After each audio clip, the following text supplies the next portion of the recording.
qu'en 2017, de longues discussions ont eu lieu entre le gouvernement et les syndicats du secteur public.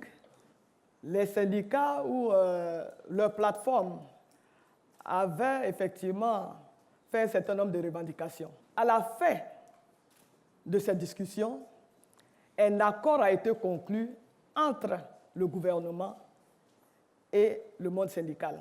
Et il faut rappeler que les discussions étaient dirigées par le Premier ministre. Pour cet accord, évidemment, chaque partie s'est engagée. Le gouvernement s'est engagé à honorer un certain nombre d'engagements,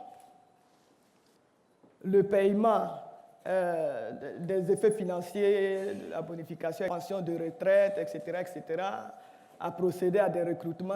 Et tout cela, effectivement, a un coût. Et donc, le gouvernement s'est engagé à payer la somme de plus de 249 milliards pendant 5 années. Et les syndicats se sont engagés à observer une trêve, c'est-à-dire à ne pas faire de grève pendant la même période. Mais il y a un article de cet accord, l'article 5, qui dit bien que malgré la signature de cet accord, les syndicats ont la possibilité de faire des revendications, soit d'anciennes revendications qui n'avaient pas été prises en compte, ou alors exprimer de nouvelles préoccupations. Mais que tout cela devait se faire dans un cadre de dialogue. Les discussions devaient se poursuivre. Mais malheureusement, contre toute attente, nous avons reçu des préavis de grève, exprimant des préoccupations de la part des syndicats.